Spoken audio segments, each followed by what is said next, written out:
السلام عليكم. عندنا موضوعات مهمة جدا، يعني كذا موضوع ورا بعض. يعني أنا عايز أسأل سؤال: هو اللاعب لما يبقى حريف يذل النادي؟ إذا اتكلمت عن إمام عاشور، هو لما خد البلطجية، هو مش المفروض في مباراة أو لعب فيها النهاردة؟ إزاي راح؟ مين اللي سمح له إنه يروح ويجيب بلطجية وما يلاقيش العيال اللي عملوا معاكسات فيضرب بتاع الأمن والكلام ده كله؟ طيب بالنسبة للزمالك، أحمد فتوح ده اللي هو المفروض مصاب، هو المصاب يتصور في أماكن ترفيهية وحاجات زي كده. يعني أنا نفسي أعرف الأندية دي عندها رصيد كبير من البطولات ومن الشعبية، حتى يعني ما تستنش لأي لاعب حتى لو كان هذا اللاعب هو أهم لاعب في الفريق. هنتكلم عن مشكلة الزمالك. يعني أنا أعتقد من وجهة نظري إن الموضوع في طريقه للحل، يعني هيبقى فيه حلول وسطية وإرضاء لنادي الزمالك لإثناءه عن الانسحاب في عن مباراة الأهلي أو المباريات المتبقية. بس أنا لي عتاب على نادي الزمالك. أولا لما يبقى في حدث لازم يبقى في تريث شوية، ما يبقاش الاجتماع مباشر في نفس الليلة وفي نفس اليوم عشان الغضب. تاني حاجة، القرارات ما تبقاش يعني حاسمة وقوية ويعني جاية من الجماهير. لأني أعتقد إن نادي الزمالك ممكن يكون ندم، لأن أنت بتتكلم في حاجة خطأ عملتها إزاي. أنت استلمت الجدول بهذا العوار وبهذا الشكل، وليك فترة جيت في موعد معين وما عجبكش الجدول. طب ما انت من بدري عندك هذا الجدول بهذا الشكل، ومباريات الدور الاول مش هتتلعب زي ما كانت، ما كنت اعترضت من البداية. على فكرة لو من البداية 100% الدنيا كانت اتغيرت، لان هو باين انه في حاجه خطا. يعني ما ينفعش ماتشين يتلعبوا وماتشين تانيين لفريق تاني ما يتلعبوش. هو كلام نادي الزمالك على صواب، ولكن التوقيت خاطئ. يعني ما تجيش بسبب ماتش معين او بشكل معين واقول لا انتوا ماشيين. طب ما انت مشيت في الخطا ولعبت على خطا ولعبت الماتشات بهذا الشكل الخاطئ. يعني مش هغير المنظومه كلها ونتكلم في شهر 7. دي هي المشكلة بالنسبة لنادي الزمالك. طيب الزمالك أعتقد إن هو ناوي على موضوع الفيفا واتحاد الكورة. يعني عنده مشاكل أساسا، يعني عنده سقطة مع الشيبي. فالموضوع هيبقى صعب جدا. لو كان في انسحاب الزمالك مش هيسكت، هيلجأ للفيفا وهيصور تصوير الجدول بهذا الشكل. بصراحة كارثة ومصيبة وممكن يؤدي إلى إلغاء الدوري. طيب برضو موضوع انه الموضوع يبقى زي ما النادي الزمالك عايز، لا النادي الاهلي هيرفض، ومن حقه يرفض لانه مستلم جدول اللاعب على هذا الاساس. يعني هنشوف طبعا ايه اللي هيحصل في الايام اللي جايه. القندوسي كولر مش عايزه. القندوسي ده لاعب مهم جدا جدا، لا يقل عن امام عاشور. امام عاشور على فكره لاعب زيه زي كهربا كده، متهور، بلطجي، بيعمل اللي عايزه على فكره. هو شايف انه هو عنده مهارة، ويعني يعمل. شفنا في المنتخب بيعمل ايه، وشفنا النهاردة مع النادي الاهلي.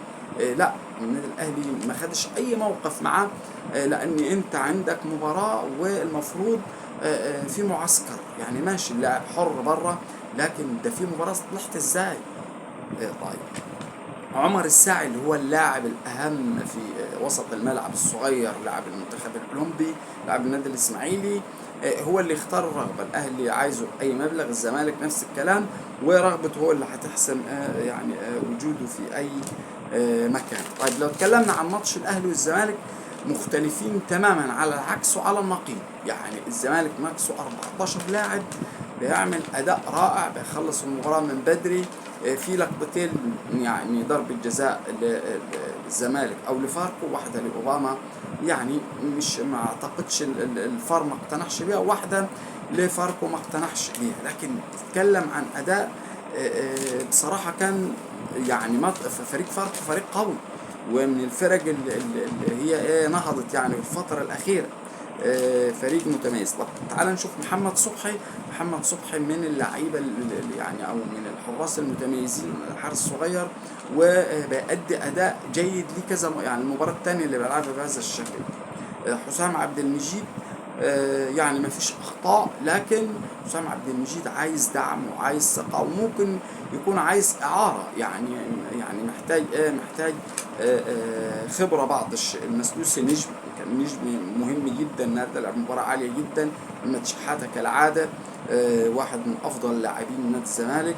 عمر جابر نجم الاول برضه لنادي الزمالك، زاد كمال عمل مباراه رائعه. عبد الله السعيد اللي هو رجل المباراه، هدف واسيست، يعني بيقدم عروضه العالية. نصر ماهر لعب مباراة يعني متوسطة. شلبي نجم، واعتقد ممكن كان ياخد رجل المباراة النهارده. شلبي حرزه هدف، ولكن شفنا يعني عنده ثقة. هو محتاج بس بعض التظبيط في شوية حاجات كده، يعني السرعة، اتخاذ القرار السريع، الربط مع الباك، الربط مع اللعيبة، حاجات بسيطة. هيبقى لاعب خرافي بصراحة.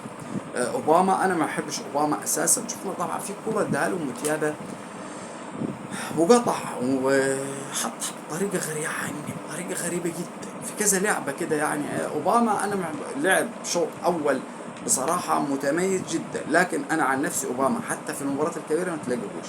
يعني هو لاعب تعتبره لاعب هاوي كده، ولكن يعني ما اعتقدش يعني ان هو هو اللاعب المهم اللي يلعب مباراة مهمة وتقيلة، لا يضيعها. نيمار بس في النواحي الدفاعية تخاف منه ممكن. يعني محتاج برضه خبرة ومحتاج إعارة. أعتقد نيمار لاعب موهوب كويس. اللاعيبة الصغيرة ممكن ياخد إعارة ويرجع تاني يعني للنادي يأدي يعني بشكل أكبر.